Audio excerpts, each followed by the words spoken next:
SB online একাডেমিতে সকলকে স্বাগতম। আমি সুমন আছি তোমাদের সাথে।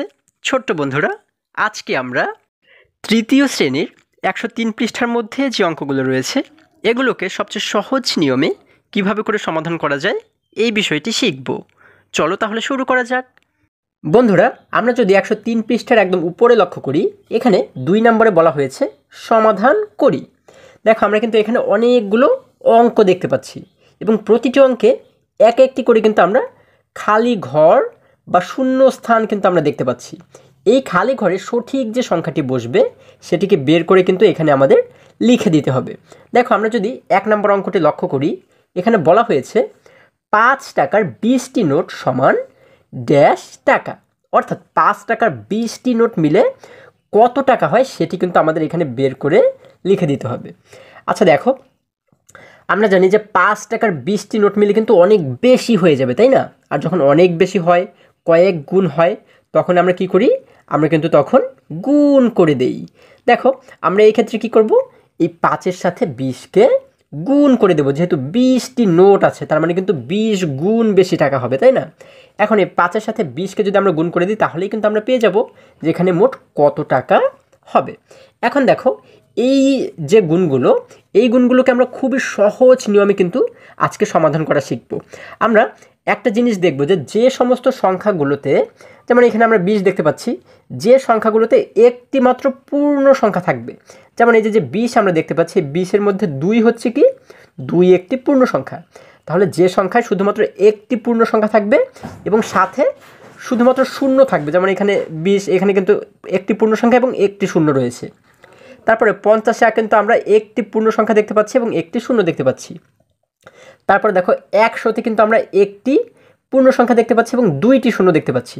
তাহলে যে সমস্ত সংখ্যাগুলোর সাথে বা যে সমস্ত সংখ্যায় শুধুমাত্র একটি পূর্ণ সংখ্যা থাকবে এবং সাথে অনেকগুলো শূন্য থাকবে, সেই সংখ্যাগুলোকে কিন্তু খুবই সহজে আমরা গুণ করতে পারি। যেমন দেখো, এই যে গুণটি, 5-এর সাথে যদি আমরা 20কে গুণ করি, এটিকে কীভাবে গুণ করব? আমরা এই 5-এর সাথে শুধুমাত্র 2কে গুণ করব। ঠিক আছে? আমরা জানি 5 দুগুণ 10, তাই না? তাহলে আমরা এইখানে শুরুতে লিখে দেব হচ্ছে 10। 5 এবং 2কে গুণ করে পেলাম আমরা 10। এরপরে দেখো, এই যে একটি শূন্য আমাদের বাকি রয়ে গেল, এই জন্য আমরা কী করব? এই শূন্যটিকে এই 10-এর পাশে এসে লিখে দেব। তাহলে আমাদের মোট হয়ে গেল কত? 100। দেখো, আমাদের কিন্তু আলাদাভাবে বা তোমাদের খাতার আলাদা জায়গাতে কিন্তু এটিকে গুণ করতে হলো না। আমরা খুবই সহজ নিয়মে এটিকে গুণ করে ফেললাম এবং আমাদের উত্তর দাঁড়ালো কত? 100 টাকা। অর্থাৎ 5 টাকার 20টি নোট মিলে কিন্তু হয়ে যায় 100 টাকা। আচ্ছা, এরপরে দেখো, যদি আমরা 2 নম্বর অঙ্কটি লক্ষ্য করি, এখানে বলা হয়েছে 50 টাকার 4টি নোট সমান সমান ড্যাশ টাকা। এবারে বের করতে হবে 50 টাকার 4টি নোটে কত টাকা হয়। আমরা কি করব? যেহেতু 50 টাকার 4টি নোট, তার মানে কিন্তু আমাদের 4 গুণ বেশি টাকা হবে, তাই না? এজন্য 50-এর সাথে 4কে আমরা গুণ করে দেব। এখন আমরা কি শিখেছি? যেহেতু 50-এর মধ্যে আমরা একটি মাত্র পূর্ণ সংখ্যা দেখতে পাচ্ছি এবং একটি শূন্য দেখতে পাচ্ছি, তাহলে এই ক্ষেত্রে আমরা কি করব? আমরা এই 4-এর সাথে শুধুমাত্র 5কে কিন্তু গুণ করব, তাই না? আমরা 4 এবং 5কে গুণ করলে পাই 4 5-এ 20। আমরা এখানে লিখে দেব 20। এরপরে এখানে কয়টি শূন্য রয়েছে 50-এ? একটি মাত্র শূন্য রয়েছে, এই জন্য আমরা এই শূন্যটাকে কোথায় লিখব? এইখানে, অর্থাৎ এইখানে একটি শূন্য আমরা দিয়ে দেব। তাহলে আমাদের মোট টাকা হয়ে গেল কত? 200 টাকা। দেখো, আমরা কিন্তু খুবই সহজে এটিকে সমাধান করে ফেললাম। এরপরে দেখো, একই রকমভাবে 3-এ বলা হয়েছে 20 টাকার 10টি নোট। তাহলে 20 টাকার 10টি নোটও কিন্তু কি? অবশ্যই 10 গুণ বেশি টাকা হবে, তাই না? তাহলে আমরা এই ক্ষেত্রেও একই রকমভাবে 20কে 10 দ্বারা গুণ করব। এখন দেখো, আমরা যে কাজটি করব, এই যে একটি 2 রয়েছে, মানে এই যে একটি পূর্ণ সংখ্যা এবং এই যে একটি পূর্ণ সংখ্যা, 1 কিন্তু একটি পূর্ণ সংখ্যা, তাই না? তাহলে 2 এবং 1, এই দুটিকে আমরা কি করব? গুণ করব। আমরা জানি 2 1-এ 2, আমরা এখানে লিখে দেব 2। এবারে আমরা শুধু লক্ষ্য করব যে এইখানে মোট কতগুলো শূন্য রয়েছে। দেখো, এইখানে শূন্য আছে একটি এবং এইখানে শূন্য আছে একটি। তাহলে মোট শূন্য আছে 1 2। যেহেতু 2টি শূন্য রয়েছে, এই জন্য আমরা এই 2-এর পাশে 2টি শূন্য এখানে আমরা লিখে দেব। তাহলে আমাদের মোট হয়ে গেল 200 টাকা। আমরা কিন্তু খুবই সহজেই সমাধান করে ফেললাম। এরপরে 4 নম্বরে বলা হয়েছে 10 টাকার 5টি নোট। তাহলে 10 টাকার 5টি নোটে কি? অবশ্যই যেহেতু 5টি নোট তার মানে 5 গুণ বেশি টাকা হবে। আমরা কি করব, 10-এর সাথে 5কে গুণ করব। দেখো আমরা গুণটি যদি ঠিক একই নিয়মেই করি, আমরা জানি 1 এবং 5কে আমাদের গুণ করতে হবে, তাই না? তাহলে 1 এবং 5কে গুণ করলে হয় 5 একে 5, আমরা লিখে দিলাম 5। এখন দেখব যে এখানে মোট শূন্য রয়েছে কতটি, এখানে কিন্তু শুধুমাত্র একটি শূন্য রয়েছে, এজন্য আমরা 5-এর পরে এখানে একটি শূন্য লিখে দিব। তাহলে আমাদের হয়ে গেল 50 টাকা। তারপরে 5 নম্বরে বলা হয়েছে 1 টাকার 100টি নোট। তাহলে 1 টাকার 100টি নোটে কি 100 গুণ বেশি হবে, যে কয়টি নোট সেই কয় গুণ কিন্তু বেশি হবে, তাই না? তার মানে 1কে এবারে 100 দ্বারা আমরা গুণ করব। তাহলে 1কে 100 দ্বারা গুণ করলে কত হয়, আমরা 1 এবং 1কে গুণ করব, তাই না? আমরা জানি পূর্ণ সংখ্যাগুলোকে কিন্তু গুণ করতে হয়। তাহলে 1 এবং 1কে যদি গুণ করি 1 একে হয়ে যায় 1। এবারে দেখো তো মোট কতটি শূন্য রয়েছে এখানে, 1 2 এবং এখানে কিন্তু কোনো শূন্য নেই, তার মানে মোট শূন্য রয়েছে 2টি। তাহলে আমরা এখানে লিখে দেব 2টি শূন্য। তাহলে আমাদের মোট হয়ে গেল হচ্ছে 100 টাকা। তার মানে 1 টাকার 100টি নোটে হয় কিন্তু 100 টাকা। এরপরে 2 টাকার 50টি নোট, 2 টাকার 50টি নোটে কিন্তু আমাদের কি হবে, যেহেতু 50টি নোট তার মানে 50 গুণ বেশি টাকা হবে। আমরা এই জন্য 2-এর সাথে 50কে গুণ করে দিব। কিভাবে গুণ করব, এই 2-এর সাথে 5কে আমরা গুণ করব, আমরা জানি, তাই না? তাহলে 2 এবং 5কে গুণ করলে হয়ে যায় 5 2 10, এখানে লিখে দিলাম 10। এবারে দেখো তো এখানে মোট কতটি শূন্য রয়েছে, এখানে রয়েছে একটি শূন্য, এখানে কিন্তু কোনো শূন্য নেই, তার মানে এই একটি শূন্যকে আমরা এইখানে লিখে দেব। আমাদের হয়ে গেল 100 টাকা। এরপরে সাথে বলা হয়েছে 100 টাকার 5টি নোট সমান 1.5 টাকা। অর্থাৎ 100 টাকার যদি 5টি নোট থাকে তাহলে কত টাকা হবে, যেহেতু 5টি নোট তার মানে 5 গুণ বেশি টাকা হবে। এক্ষেত্রেও কিন্তু আমাদের 100কে 5 দ্বারা গুণ করতে হবে। তাহলে দেখো আমরা 5 এবং 1কে যদি গুণ করি তাহলে হয়ে যায় 5 একে 5। এখন আমরা কি করব, এখানে দেখব যে কতটি শূন্য রয়েছে, তাই না? একটি 2টি এবং এখানে কিন্তু কোনো শূন্য নেই, তার মানে এই 2টি শূন্যকে আমরা এখানে 5-এর পরে লিখে দেব। আমাদের হয়ে গেল 500 টাকা। অর্থাৎ 100 টাকার 5টি নোট মিলে হয়ে যায় 500 টাকা। এরপরে 500 টাকার 2টি নোট মিলে কত টাকা হয়, এবারে কিন্তু সেটি আমাদের বের করতে হবে। 500 টাকার 2টি নোট, যেহেতু 2টি নোট তার মানে কি 2 গুণ বেশি টাকা হবে, এজন্য আমরা কি করব, 500-র সাথে 2কে গুণ করব। আমরা শুধুমাত্র এই পূর্ণ সংখ্যা দুটিকে যদি গুণ করি, দেখো শূন্য ছাড়া যে দুটি সংখ্যা রয়েছে, এখানে রয়েছে 2 এবং এখানে রয়েছে 5, অর্থাৎ 5 এবং 2কে গুণ করলে হয়ে যায় 5 2 10, আমরা এখানে লিখে দিলাম 10। এরপরে দেখো তো এখানে মোট কতটি শূন্য রয়েছে, একটি 2টি, এখানে কিন্তু কোনো শূন্য নেই, তার মানে এই 2টি শূন্যকে আমরা এখানে লিখে দেব। আমাদের মোট হয়ে গেল 1000 টাকা। এরপরে দেখো 9 নাম্বার আমাদেরকে বলা হয়েছে 10 টাকার 1.5টি নোট সমান 20 টাকা। এবারে কিন্তু আমাদের একটু ব্যতিক্রম ধর্মীয় অঙ্ক এটা, তাই না? মানে আগের মতো না, দেখো একটু কিন্তু আলাদা। এখানে আমাদের বলা হয়েছে যে 10 টাকার কতটি নোট মিলে 200 টাকা হয়। তাহলে এটিকে আমরা কিভাবে করে বের করব, দেখো এটিকেও কিন্তু আমরা খুবই সহজ এবং খুবই সুন্দর একটি নিয়মে এটিকেও আমরা সমাধান করতে পারি। আমাদের বলা হয়েছে 10 টাকার কতটি নোট মিলে 200 টাকা হবে। এখন আমাদের দেখতে হবে যে 10-এর সাথে কতকে গুণ করলে আমরা 200 পাবো। তাহলে আমরা একটু মাথা খাটিয়ে যদি এটিকে বোঝার চেষ্টা করি বা বের করার চেষ্টা করি, দেখো তো যে 10-এর সাথে কতকে গুণ করলে 200 টাকা হয়। আমরা কি করব, দেখো শুরুতে আমরা লক্ষ্য করব যে এখানে রয়েছে কত, 10 মিলে 10-এ এখানে আমরা মোট কতটি সংখ্যা দেখতে পাচ্ছি বা কতটি অঙ্ক দেখতে পাচ্ছি, 1 2, 1 একটি অঙ্ক এবং 0 একটি অঙ্ক। এখানে কিন্তু মোট রয়েছে 2টি অঙ্ক, তাই না? তাহলে আমরা এইখানে এই যে 200 রয়েছে, এখান থেকে প্রথম 2টি অঙ্ককে আমরা নিব। তাহলে দেখো এখানে আমরা পাচ্ছি 10 এবং এখানে প্রথম 2টি অঙ্ক পাচ্ছি হচ্ছে 20, 2 এবং 0 দুটি অঙ্ক মিলে হচ্ছে 20। আমাদের এখানে যে 2টি অঙ্ক আমরা নিব, এই 2টি অঙ্ককে কিন্তু অবশ্যই এই 10-এর চেয়ে বড় হতে হবে, এটি আমাদের লক্ষ্য করতে হবে। যদি এই 2টি অঙ্ক মিলে 10-এর চেয়ে বড় না হয় তখন আমরা 3টি অঙ্ককে নিব, ঠিক আছে? যেহেতু 10-এর চেয়ে 20 বড়, তার মানে কিন্তু আমাদের এটি ঠিক আছে। এখন আমরা কি করব, এই 10 দ্বারা 20কে আমরা শুরুতে ভাগ করব। আমরা কি করব, আমরা 10-এর ঘরে নামতে পারবো। আমরা জানি 10 একে 10, 10 2 হচ্ছে 20, তাই না? যেহেতু 10 2 20 বা 10-এর সাথে 2কে গুণ করে যেহেতু আমরা 20 পাই, এই জন্য আমরা এখানে লিখে দিব 2। দেখো আমি কিন্তু আগেই লিখে রেখেছি। আবারও দেখো আমরা কি করব, এই 10-এর ঘরে নামতে পারবো। আমরা দেখবো যে 10-এর সাথে কতকে গুণ করলে 20 হয়, ঠিক আছে? আমরা জানি 10 একে 10, 10 2 20, যেহেতু 10 2 20 হয়, এই জন্য আমরা কী করলাম, এখানে লিখে দিলাম 20, সরি এখানে লিখে দিলাম আমরা 2।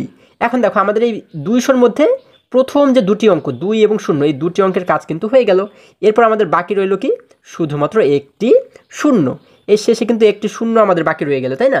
এই শূন্যটিকে আমরা কি করব, এখানে 2-এর পাশে লিখে দেব। ঠিক আছে, 10 দ্বারা আমরা 20কে ভাগ করেছি, হ্যাঁ, এবং শেষে যেহেতু একটি 0 বাকি ছিল, এই শূন্যটিকে আমরা এখানে লিখে দেবো। যদি এখানে দুটি 0 বাকি থাকতো, দুটি 0কে কিন্তু আমরা এখানে লিখে দিতাম। তাহলে এখানে আমরা মোট পাচ্ছি কত, 20, অর্থাৎ 10 টাকার 20টি নোট মিলে হয়ে যায় 200 টাকা।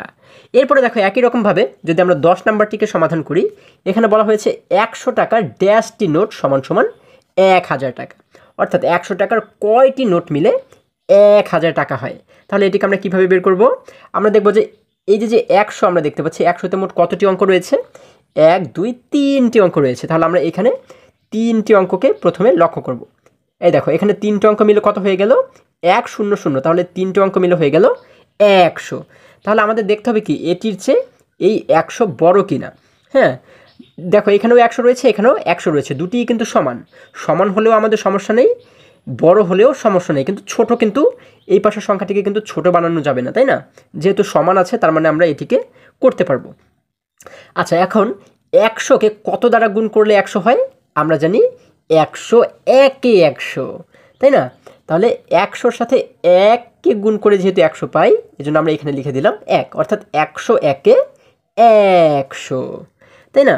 এরপরে দেখো আমাদের কিন্তু এখানে একটি মাত্র 0 শেষে বাকি রয়ে গেল। তাহলে আমরা কি করব, এই শূন্যটিকে এই 1-এর পাশে লিখে দেব।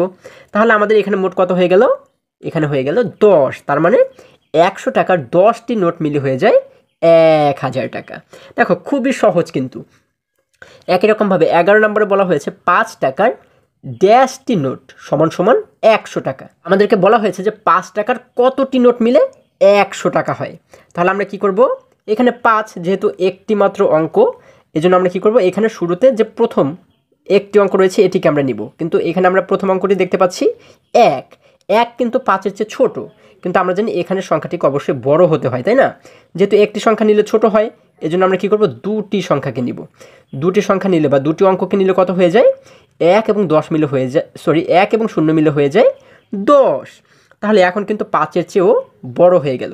এখন আমরা যদি একটু লক্ষ্য করি, দেখো তো 5-এর সাথে কতকে গুণ করলে 10 হয়ে যায়? আমরা জানি 5 1-এ 5 এবং 5 2 10। তার মানে 5-এর সাথে 2কে গুণ করে যেহেতু 10 হয়, আমরা এখানে লিখে দেব 2, 5 2 10। এখন দেখো এই পাশে আমাদের কতটি শূন্য বাকি রয়েছে, এখানেও কিন্তু আমাদের একটি 0 বাকি রয়েছে। তার মানে এই একটি 0কে আমরা এখানে লিখে দেব। আমাদের এখন হয়ে গেল 20, অর্থাৎ 5 টাকার 20টি নোট মিলে হয়ে যায় 100 টাকা। দেখো এরপরে 12 নম্বরে বলা হয়েছে 20 টাকার ড্যাশটি নোট সমান 200 টাকা, অর্থাৎ 20 টাকার কতটি নোট মিলে 200 টাকা হয়। আমরা কি করব, যেহেতু এখানে 20 রয়েছে, 20-এ মোট কতটি অঙ্ক রয়েছে, একটি 2টি। তাহলে আমরা এখানে শুরুতে 2টি অঙ্ককে এখান থেকে নিব। তাহলে এখানে 2টি অঙ্ক মিলে হয়ে গেল 20, এখানেও কিন্তু রয়েছে 20, যেহেতু দুটি সমান তার মানে আমাদের এটিকেও সমাধান করা যাবে। আচ্ছা দেখো আমরা এবারে দেখব যে 20-এর সাথে কতকে গুণ করলে 20 হয়।